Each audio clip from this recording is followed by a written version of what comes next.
Nous allons poursuivre avec l'introduction qui est au tableau. Nous allons le lire et puis essayer de le comprendre ensemble.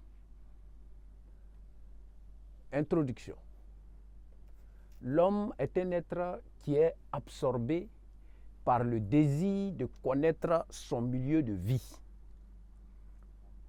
Pour y parvenir, d'aucun conseil de se fier à l'expérience scientifique. Mais on est tenté de se demander si la connaissance proviendrait exclusivement des organes de sens. C'est cette inquiétude qui a suscité l'interrogation suivante. L'expérience est-elle le fondement de toute connaissance? Donc après notre préambule, nous avons annoncé le sujet. Nous l'avons mis en rouge pour mieux l'identifier.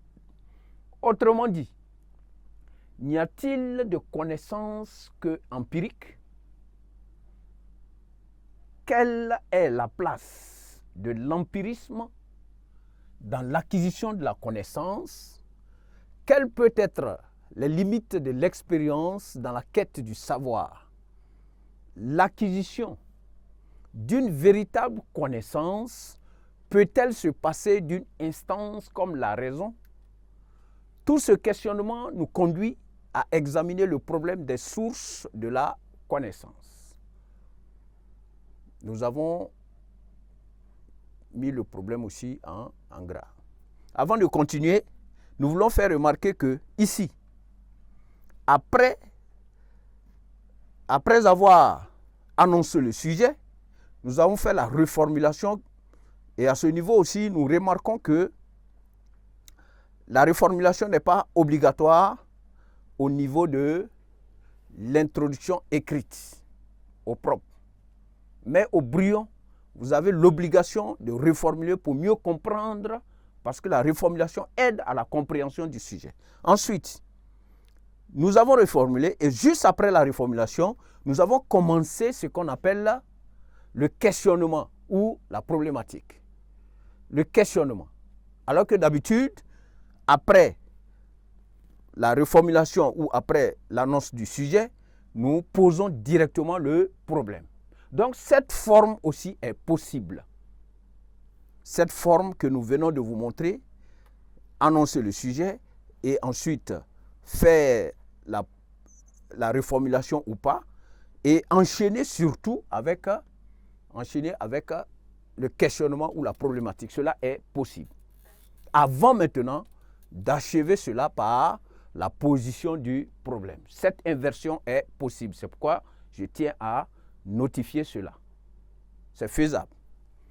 Dans les lignes qui suivront, nous allons d'abord analyser la place de l'expérience sensible dans la quête de la connaissance.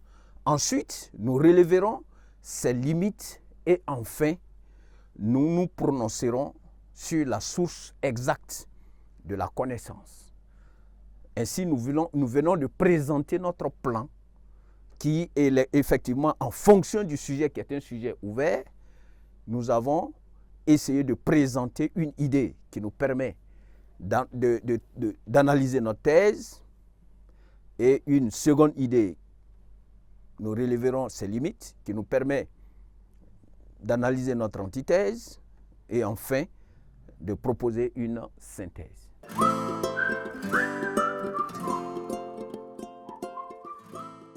Nous allons passer au développement et à ce niveau, nous allons juste proposer les différents axes. Puisque c'est un sujet ouvert, nous allons proposer l'axe 1 qui représentera notre thèse, l'axe 2 qui représentera notre antithèse et l'axe 3 qui représentera notre synthèse. Et ici, nous avons dit dans l'axe 1 que l'expérience est une source de nos connaissances. Attention à ce type de sujet. On demande si l'expérience est-elle la source de toutes nos connaissances. Et si nous disons ici que l'expérience est une source, nous n'avons pas dit que l'expérience est la source de toutes nos connaissances. On a bien dit l'expérience est une source de nos connaissances. Donc nous devons faire attention à l'affirmation que nous donnons au niveau de la thèse pour ne pas clore le débat, pour ouvrir. Donc il faut nuancer dans la thèse pour ne pas déjà porter préjudice à notre analyse. Et ici, nous avons donné comme argument 1, nos connaissances commencent par nos organes de sens. À ce niveau, nous avons donné la référence de John Locke. L'expérience est le fondement de toutes nos connaissances. Argument 2, les sciences hypothético-déductives, comme les mathématiques, donnent à l'expérience ou à l'expérimentation son objectivité, sa rigueur, sa précision pour parvenir à une connaissance certaine. Nous avons donné la référence d'Alain qui dit que toute connaissance est d'expérience. Toute connaissance est d'expérience. Au niveau de l'axe 2, on va s'opposer à cette première idée, l'idée prise de position de la thèse, en disant que l'expérience n'est pas la source de toutes nos connaissances. Ici, on peut ajouter le mot « toutes nos connaissances ». Là, ça marche. L'expérience n'est pas la source de toutes nos connaissances. Argument 1, la raison saisit l'essence des choses. Donc, contrairement à ce que nous avons dit dans l'argument 1 de la thèse, nous montrons que c'est la raison qui saisit l'essence des choses, qu'on fait le rationalisme. Cette idée a été développée par le rationalisme ou les rationalistes qui trouvent que toute connaissance provient d'abord de la raison. Argument 2, notre esprit, c'est notre esprit qui donne sens à notre perception et les pouvoirs de l'expérience sont limités dans certains domaines. Donc ici, on montre clairement que c'est notre esprit, pour rejoindre la première idée, mais nous montrons surtout ici que les pouvoirs de l'expérience sont limités.